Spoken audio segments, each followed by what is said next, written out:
কোনো মেয়ের সংসার ছোট বড় বলে কথা নয়। সংসার ছোট হোক আর বড় হোক, সব সংসারে কিন্তু মেয়েদের অনেক দায়িত্ব থাকে, কর্তব্য থাকে। আর দায়িত্ব কর্তব্যকে রেখে কখনো কিন্তু তার শরীরের ক্লান্তিকে সবসময় সে হাসি মুখে গ্রহণ করে নেয়।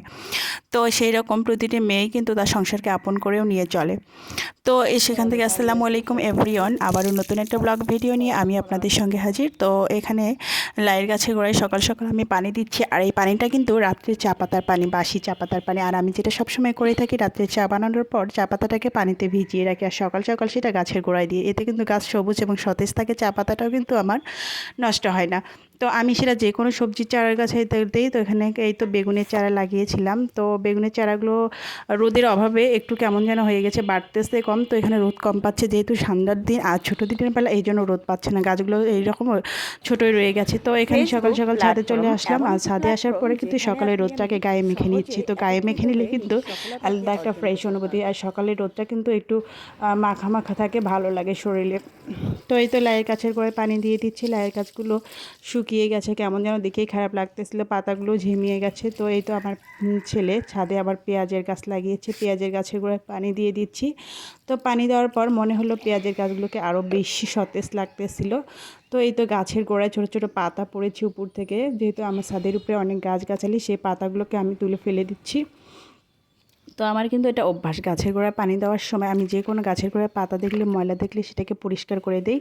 তো এই তো বাজার চলে আসছে, যেহেতু বাজার চলে আসছে তো এগুলোকে আবার সুন্দর করে গুছিয়ে রাখতে হবে। ওই যে বললাম, একটা মেয়ের সংসারে অনেক বেশি দায়িত্ব থাকে, কর্তব্য থাকে, তখন কিন্তু একটা মেয়ে তার নিজের শরীরটার দিকে কখনোই তাকায় না।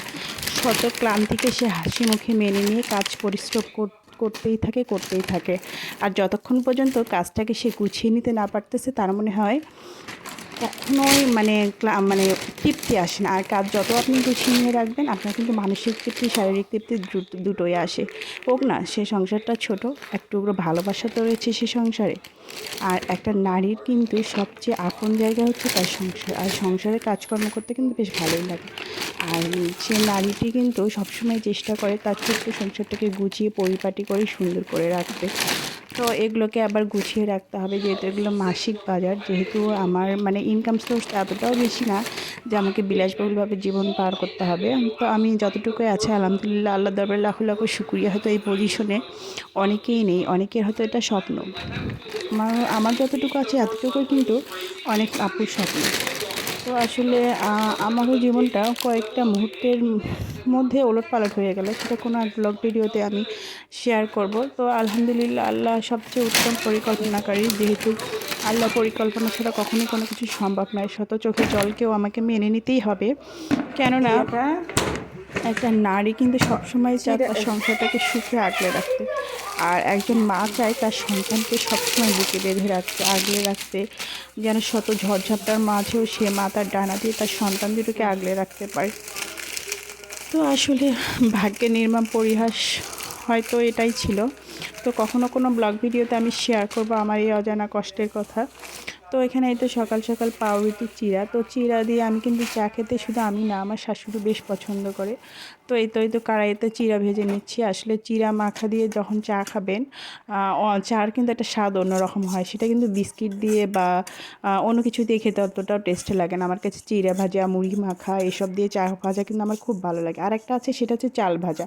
চাল ভাজা দিয়েও আপনি চা খেয়ে দেখবেন অনেক টেস্টি, একটু ঝাল ঝাল করে মাখবেন, খুব টেস্টি। যদিও আমি চিড়ের সাথে সবসময় বাদাম, বুট, তারপরে আপনার তিল এসব কিন্তু ভাজি। আসলে আজকে তেমন কিছুই ঘরে নেই, শুধু বুট আছে, তো বুটটাকে আমি ভেজে নেব। চিড়ের সাথে বুট ভাজা দিয়ে একটু মাখা মাখা করব, পেঁয়াজ মরিচ দিয়ে সুন্দর করে ঝাল ঝাল করে। তার সাথে এক টুকরো যদি ধনেপাতা দেন আরও টেস্টি হয়।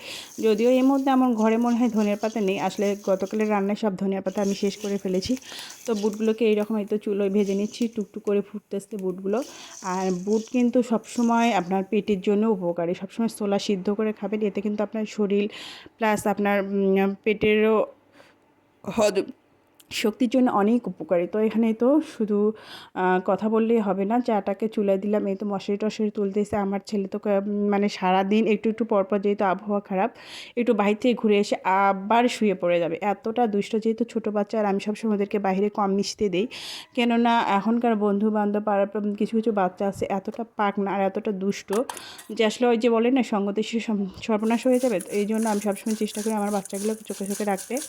কেননা একবার বিপথে পরিচালিত হলে আমি কখনোই তাদেরকে ফিরিয়ে আনতে পারবো না। এই তো গাছের লেবু, আমার শাশুড়ি আবার গাছ থেকে সকাল সকাল লেবু ছিঁড়ে নিয়ে আসলো। বললো অনেকে নাকি লেবু, আমাদের গাছে প্রচুর পরিমাণ লেবু ধরে। আমি সবসময় চেষ্টা করি সবাইকে লেবু দিতে, কিন্তু তারপরেও দেখবেন অনেকে যাওয়ার পথেও লেবু টেবু সব ছিঁড়ে টিড়ে নিয়ে চলে যাবে।